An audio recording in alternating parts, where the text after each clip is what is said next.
To say the birth of Michelle and Jake Salmons' second son at 38 weeks and 6 days did not go as planned is an understatement.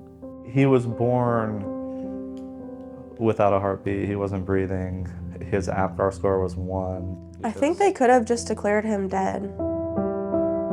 On November 15, 2023, Michelle's uterus ruptured while in labor at Henrico Doctors Hospital, leading to an emergency C-section delivery and rescue operation. They did CPR and assisted breathing for 7 minutes and brought him back to life. Yeah. And that was the start of his life. So. But he's here. He's here. Little Harvey suffered catastrophic brain damage and will live with the impacts for the rest of his life. This brain injury has resulted in a diagnosis of cerebral palsy. He's only 14 months old. He has a diagnosis of infantile spasms, which is a form of epilepsy. He's fed only by a G-tube, which is a feeding tube, so he does not eat by mouth. Last May, Michelle put a help wanted ad on Facebook in the hopes of finding in-home nursing care for Harvey. She interviewed several nurses before finding the right one. Michelle never thought twice about the other applicants until early January. I texted my husband, Jake, and I said, I interviewed a girl named Erin from Henrico Doctors Hospital. And almost immediately that text came back and he said it was her. That would be Erin Strotman, a nurse now charged with abusing a baby in the neonatal intensive care unit at Henrico Doctors. And I just shook. I had that mama bear reaction where all I wanted in that very moment was, I feel like I'm shaking just sitting here thinking about this.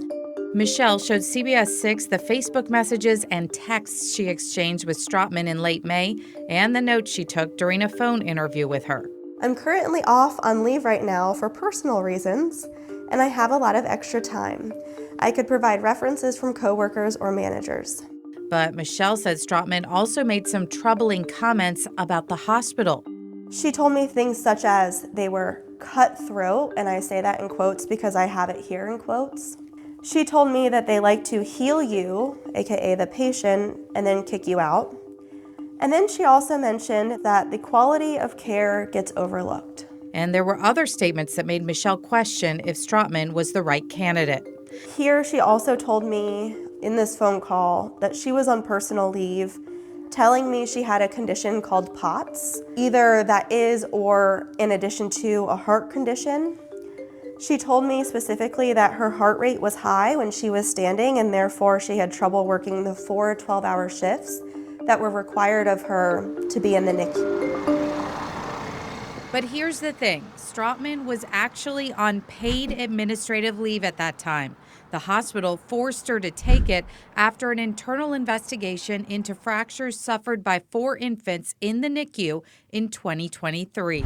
We now know that she was dishonest in her messages and conversation with Michelle. In a recent court hearing regarding the criminal charge Strotman now faces, Henrico prosecutor Allison Martin said that another family has come forward to report Strotman offered nursing care to their child while she was on leave. Martin says Strotman told that family she was on leave due to tuberculosis exposure. It's despicable that she could have come into our home or gone into the home of others. Why? Why did you not do something sooner? Child Protective Services and Henrico Police investigated the 2023 cases, and CPS determined the infants had been abused, but found there was not sufficient evidence to say Strotman was responsible. The hospital brought Strotman back to work in September of 2024. Several weeks later, 3 more babies suffered mysterious broken bones in the NICU. Investigators say Strotman was caught on camera abusing one of those infants in November. Martin says more charges are coming. Honestly, I felt like we dodged a monster coming into our home and caring for our baby. Now, the Salmons family says they are calling for more transparency from hospital officials, saying they owe it to the community. I think there's a lot of unanswered questions that Henrico Doctors Hospital still needs to answer for the public and for families like ours. And families of babies who were impacted when their child was in the NICU.